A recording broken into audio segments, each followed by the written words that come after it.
Bonjour à tous et bienvenue sur Et si c'était vrai? Et si c'était vrai est une émission qui va parler de paranormal, d'ufologie ou bien de légendes urbaines. Aujourd'hui, nous allons vivre une enquête ensemble et nous allons vous montrer ce qui s'est passé lorsque nous sommes partis dans une petite ville en Lorraine du nom de Saint-Nicolas-de-Port qui est très connue pour sa basilique. Nous sommes donc partis tôt le matin pour faire à peu près 3h30, 4 heures de route pour aider cette famille. Nous savions que nous allions avoir besoin de temps et comme nous n'avions pas vraiment d'expérience, on avait vu avec eux si on pouvait avoir de l'aide. Il s'avère qu'avant nous, ils avaient fait équipe avec IPF, Investigation Paranormale France, pour savoir s'il y avait des choses dans leur maison. Au vu de ce qu'avait réussi à récupérer cette première équipe de chasseurs de fantômes, nous avons décidé de venir. Nous connaissions bien la famille et le week-end a été organisé de cette façon. Le samedi, j'arrivais avec mon frère et on commençait à faire une pré-enquête. On passait la nuit dans cette maison avec la famille également, évidemment. Et le lendemain, on était rejoint par l'équipe d'IPF, donc toute l'équipe de Rodolphe. La maison en question est composée de 3 niveaux. Un sous-sol, avec le garage, un atelier, une buanderie et la chambre de la fille de la famille. Ensuite, le sous-sol, avec la cuisine, le couloir, la salle de bain, les WC, la chambre des parents, le bureau qui fait un petit peu office de musée et le salon salle à manger. Ensuite, le grenier qui n'est finalement pas aménagé. Il faut savoir que tout ce que vous voyez au niveau des plans, des petits fantômes, sont des points chauds.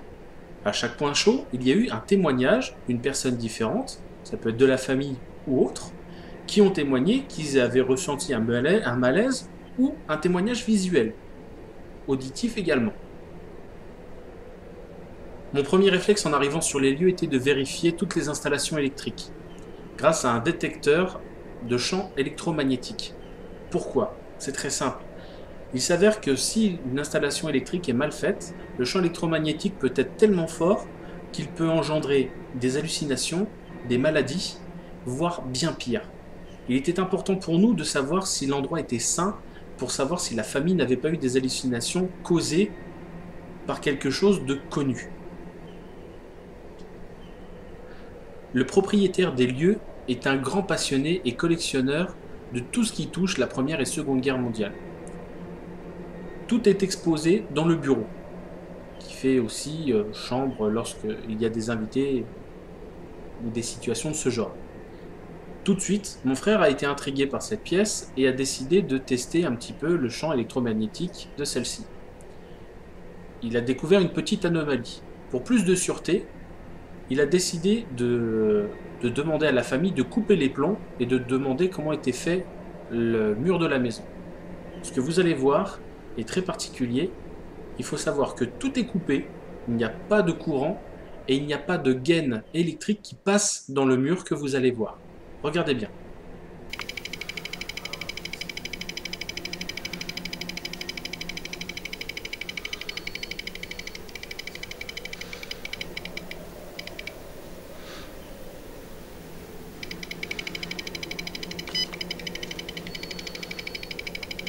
Sur la photo.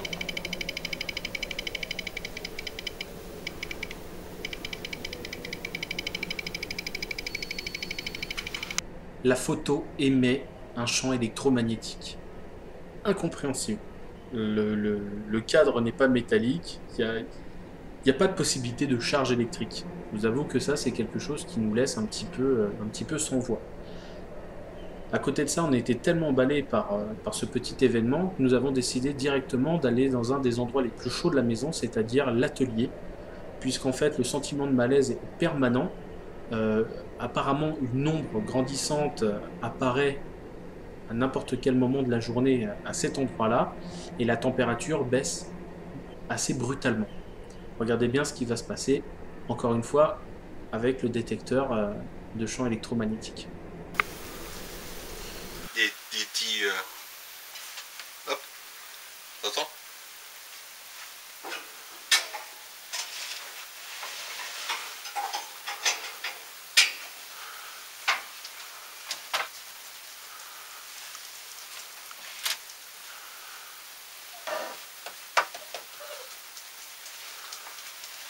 chien qui a la trouille.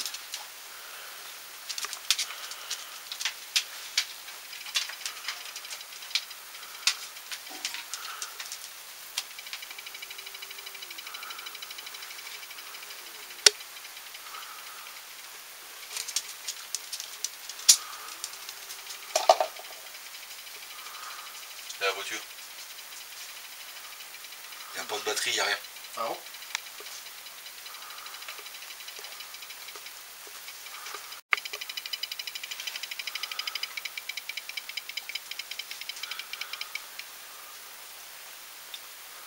Est-ce qu'on peut allumer la lumière? On va regarder s'il y a quelque chose dans la boîte.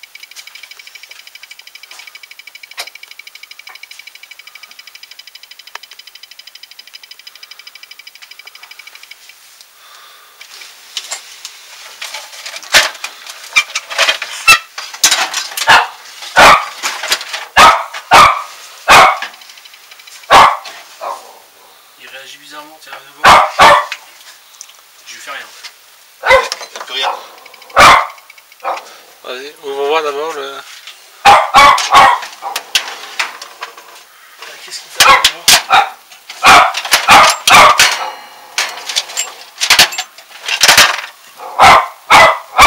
Rien d'électrique dedans.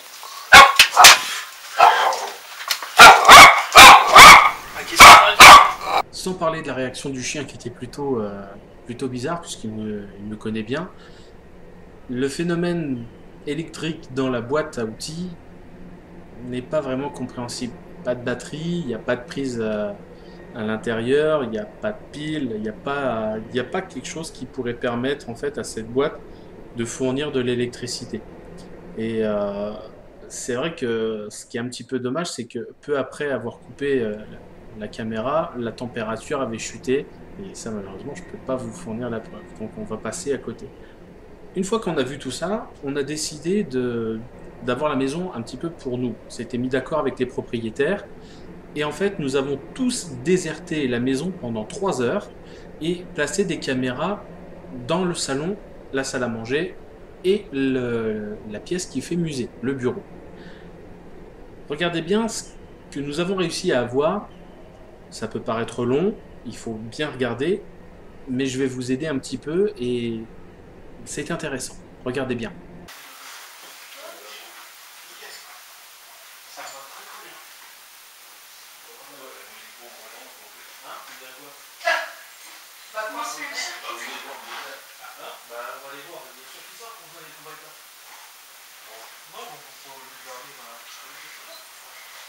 Non, c'est plus montré.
Je ne vais pas vous perturber plus longtemps avec la scène du mannequin. En fait, à part des crépitements et des choses qui pourraient être expliquées, il n'y avait rien eu. Sachez quand même que j'ai dû fixer cette image, du moins cette séquence, pendant près de 3 heures pour voir qu'il n'y avait pas grand-chose. Je vous ai fait profiter un petit peu de l'expérience. À côté de ça, nous avons passé une nuit plutôt mouvementée, parce qu'évidemment, ça fait quelques petites sueurs froides. Et au niveau de l'expérience qu'il y a eu supplémentaire, mais malheureusement qui n'a pas pu être filmé, il y a eu ce fameux coup de téléphone. On pourra en parler dans les commentaires ou quoi que ce soit, ça va être un petit peu annexe de cette vidéo puisque je n'ai aucune preuve.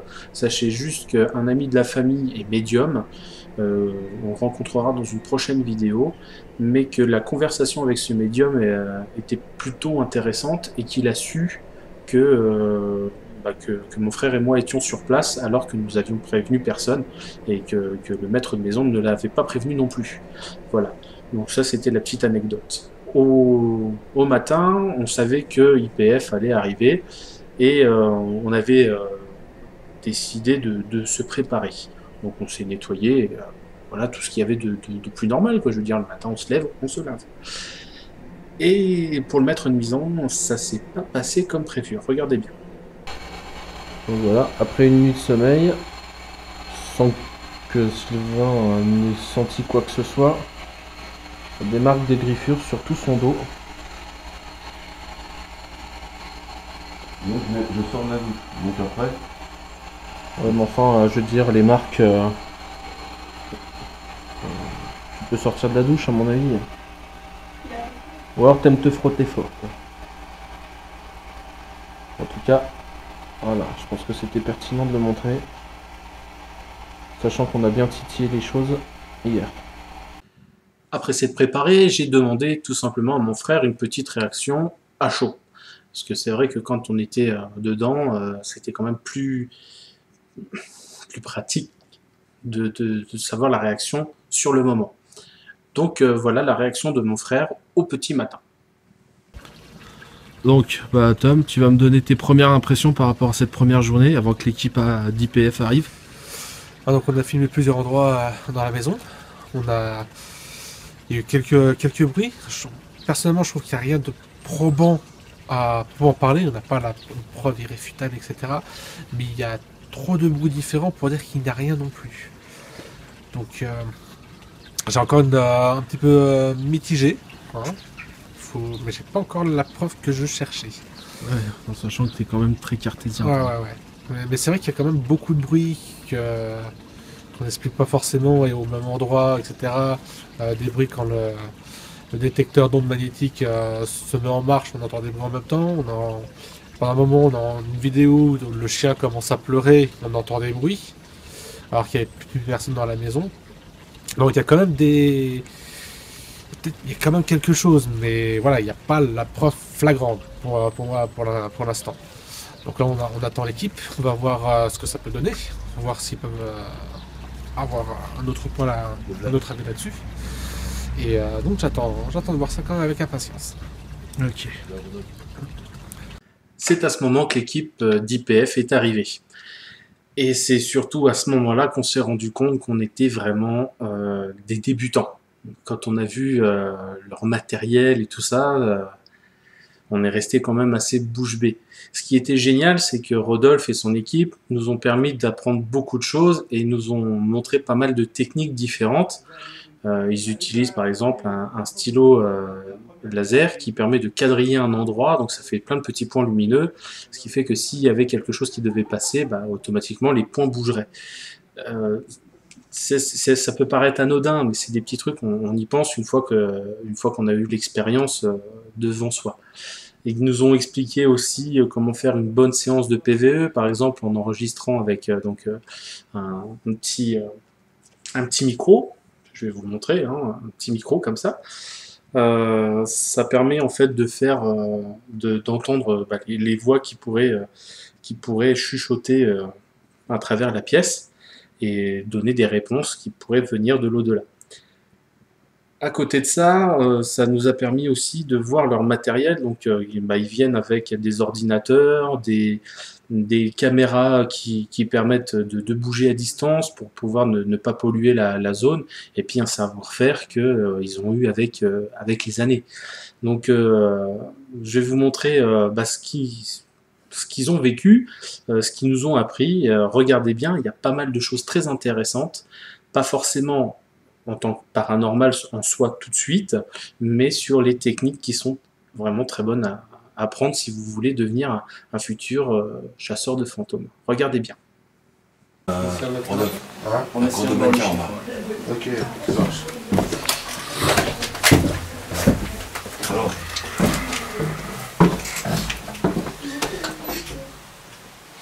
En bas, moi j'ai 14. Hier soir, une fois qu'on a mis les caméras ici, on est remonté. On prend les sacs de couchage. Moi j'ai vu un flash blanc ici. Et Nicolas a vu une ombre partir. J'ai vu une ombre partir de l'autre côté. Mais au même moment. Ouais, au même moment. Vas-y, 14, 5, 12, 7 et la porte. Ouais, ça c'est logique. Alors que la chaudière, ouais, logique. On est dans bien sur ça.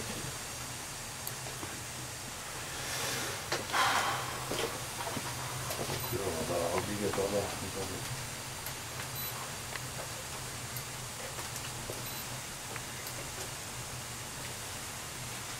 Ah putain.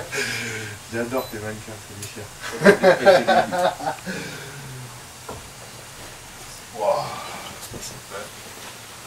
On tombe bien avec le détecteur EMF. 9, 8.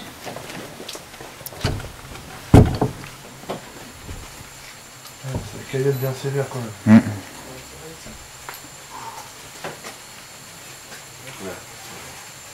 Alors moi je vais guider sur mon bras.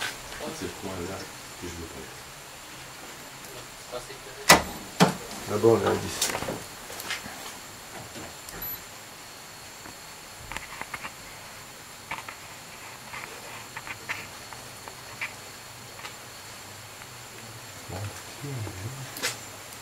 Donc là-bas tu veux pas y aller. Ouais. Ça marche. Je t'allume, je te montre ma clé. Non, n'arrive pas. D'accord.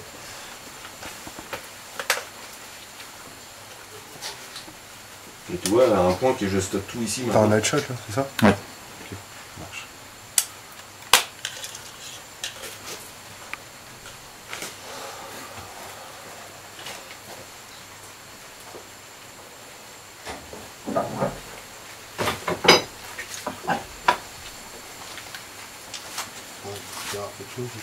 Il y a tout qui traîne.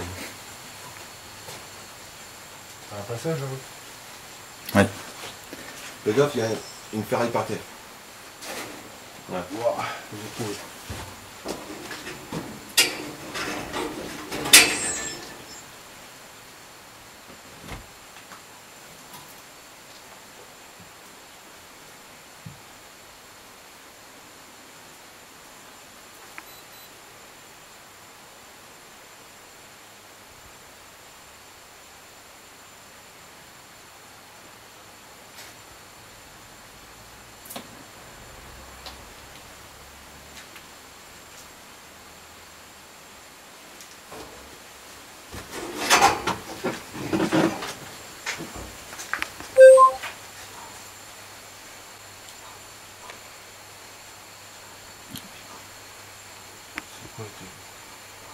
C'est ta caisse à outils qui vibre?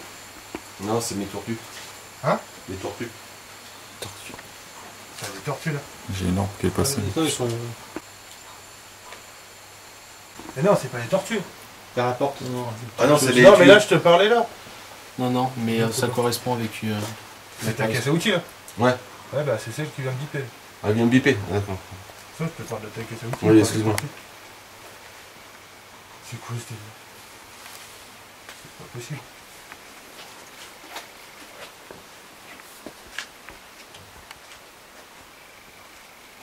Wow.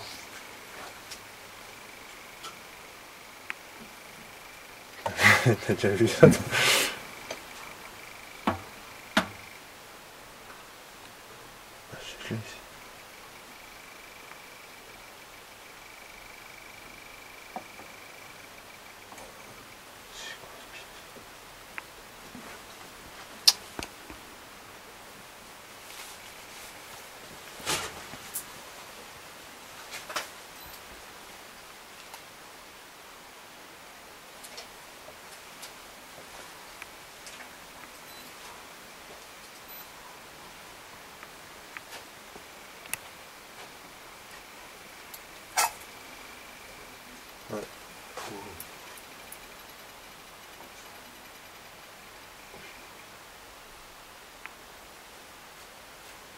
Non, je comprends plus. Ouais, mais il y a un courant électrique aussi. Ouais, d'accord. Ouais. Donc en fait, toutes les clés se sont chargées en électricité. Oui. Ok, ça va. Donc en fait, comme tu as une prise de courant qui est raccordée à ton établi, juste à côté, toutes tes clés sont chargées en électricité aussi. D'accord. Mais là, caisse outil, je comprends pas. Je comprends pas, c'est que tu mets le truc...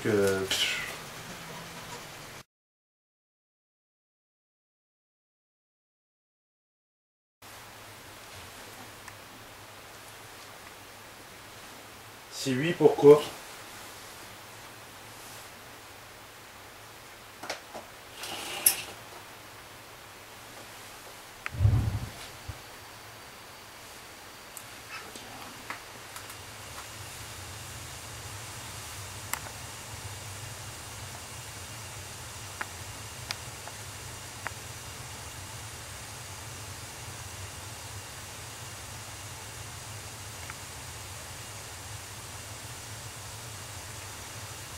Montrez-nous que vous êtes là. Profitez-en, surtout qu'on soit là pour communiquer, qu'on puisse au moins transmettre votre message aux personnes qui sont ici, pour qu'ils puissent comprendre surtout pourquoi vous êtes encore là. Et surtout, qu'est-ce que vous leur voulez.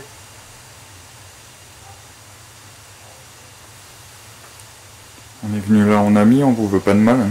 Oui, c'est ça.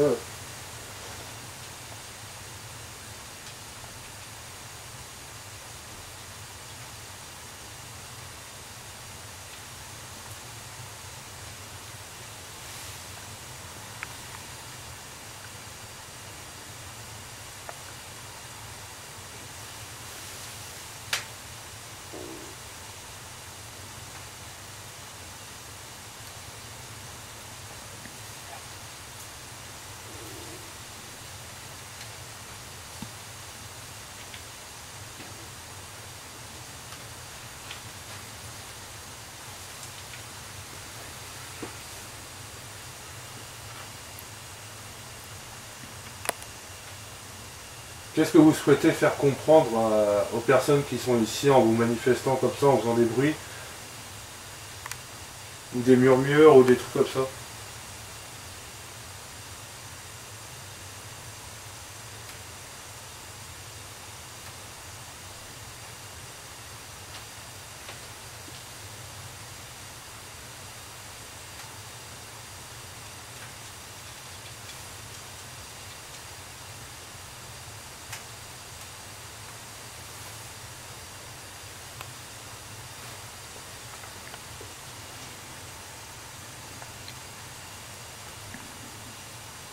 Faites quelque chose qui prouve que vous êtes là.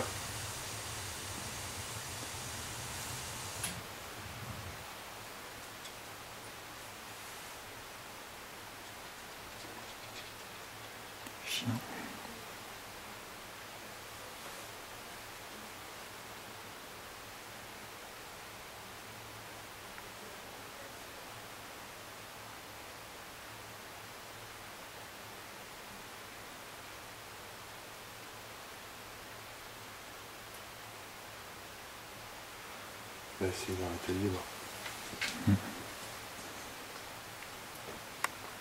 Je pense qu'il est important de vous montrer ces images. Même s'il ne se passe pas forcément grand-chose, ça vous permet de comprendre et de voir comment se passent les choses pendant une enquête.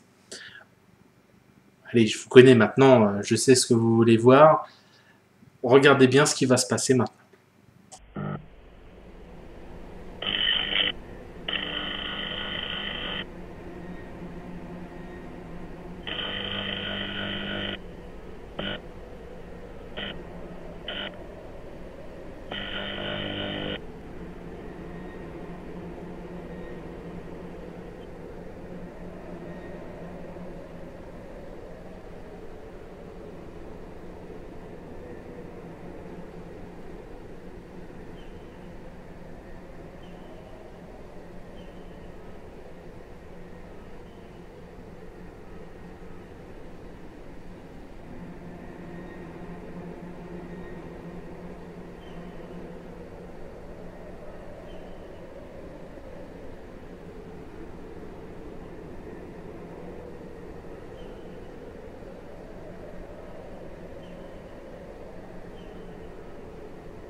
Sans compter l'orbe qui passe dans le coin, enfin l'orbe, ou en tout cas l'insecte, ou je sais pas exactement, mais la petite sphère lumineuse qui passe dans l'angle. Il faut savoir que la caméra qui est posée au début, que l'on voit avec la lumière, a une autonomie de 4 heures. La batterie est pleine. Il s'avère que quand ça bouge, ça au bout de quelques minutes, il n'y a pas 20, il y a pas 10 minutes qui passent, la batterie est complètement déchargée. Ces phénomènes, en fait, tente à prouver, lorsqu'on est dans le milieu du paranormal, qu'une entité ou quelque chose essaye de se manifester, et pour cela elle a besoin d'énergie. Très souvent elle s'en prend aux batteries. C'est une des suppositions que moi je peux faire, vu que j'y crois beaucoup, et c'est vrai que cette batterie je l'ai chargée moi-même, donc elle aurait dû tenir 4 heures, et quand je vois le temps qu'elle a mis, pour moi c'est déjà quelque chose de plutôt incroyable. Le week-end passé et malheureusement, le temps avance et nous on devait absolument rentrer du côté de Paris. Il y avait quand même pas loin de 4 heures de route. Donc on a décidé de mener notre effort sur la dernière pièce et en même temps celle qui nous intéressait presque le plus, la salle des mannequins, donc le bureau du rez-de-chaussée. Regardez bien ce qu'il se passe dans cette petite pièce. Allez-y, faites du bruit, faites ce que vous pouvez, ce que vous voulez, montrez que vous êtes content ou pas, je vous laisse faire.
prénom ou un nom que tu peux nous communiquer.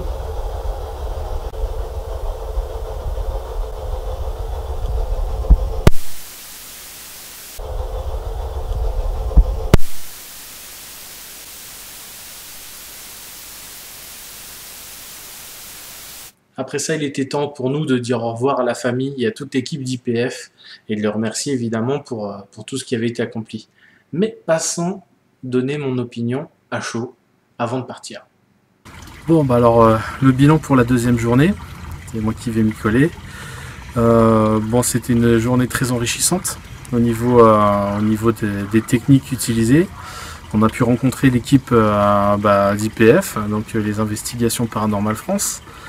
Ça m'a permis de rencontrer avec Tom aussi, hein, on a rencontré donc Anne-Sophie, Greg et Rodolphe qui nous ont pas mal montré de techniques différentes pour pouvoir parler ou du moins tenter de parler avec des entités.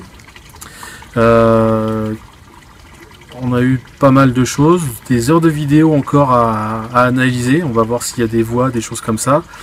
On est un petit peu déçu sur un point. On avait une vidéo qu'on trouvait vraiment excellente parce que quand on l'avait fait la première écoute, il y avait des grognements et puis des choses comme ça. Et il s'avère qu'à la deuxième réécoute, il n'y a plus. Donc ça se trouve, c'est des EVP qu'on a vécu en direct et du coup on n'a pas réussi à voir sur bande. Donc là-dessus, je suis un petit peu dégoûté. J'espère juste qu'on aura d'autres choses. Voilà, donc l'histoire là en Lorraine va s'arrêter là, du moins pour cette affaire. On va voir ce que les gars d'IPF vont faire pour aider la famille.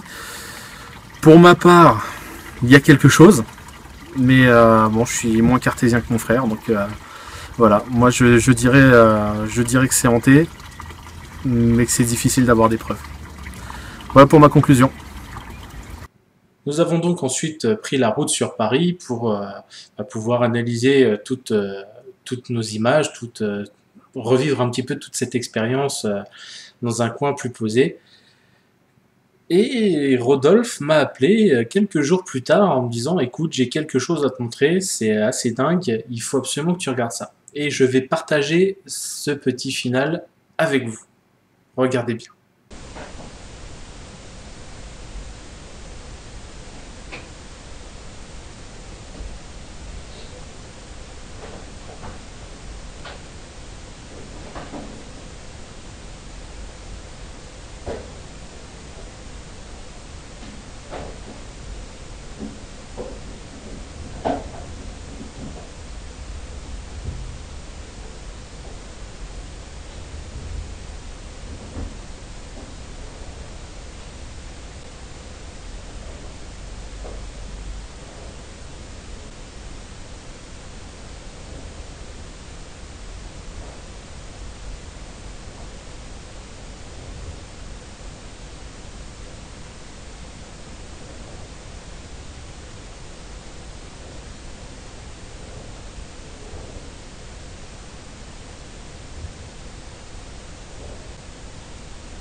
C'est quoi ce délire?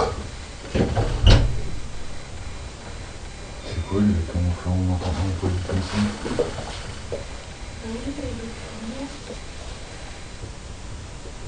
C'était quoi qui est tombé? Bah carrément tout. Alors que c'était stable.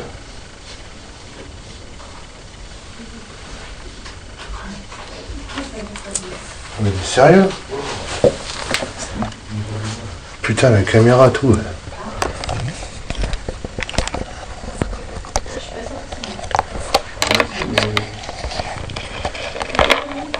Mon frangin a planché dessus un vrai paquet de temps. Et il s'avère qu'il a découvert la chose. La caméra est posée en contre-plongée. Et ce qui se passe, c'est que le poids de la caméra sur le support qui était légèrement dévissé, vous pouvez le voir avec la caméra en fait, là où elle est en train de regarder, et vous allez voir que la caméra commence à regarder vers le haut un petit peu avant de chuter. Et en fait, ce serait le poids de la caméra qui l'a entraîné en arrière et qui l'a fait tomber sur la chaise. C'est vrai qu'à premier abord, surtout avec tout ce qui s'était passé autour, tout ce qu'on n'avait pas pu filmer, tout ce qu'on n'avait pas pu enregistrer, mais que nous avions tous vécu, pouvait donner ce sentiment de stress et de choses fantastiques. Et c'est vrai que je dois m'appuyer sur la théorie de mon frère qui est en fait tout simplement le poids de la caméra qui tombe en arrière.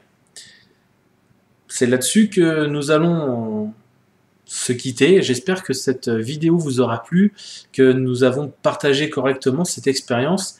Et je finirai juste un petit peu cette vidéo avec un petit détail, juste avant de vous laisser dormir et de vérifier sous le lit s'il n'y a pas le croque-mitaine, si cette caméra est tombée en arrière par le poids. C'est quoi ça ?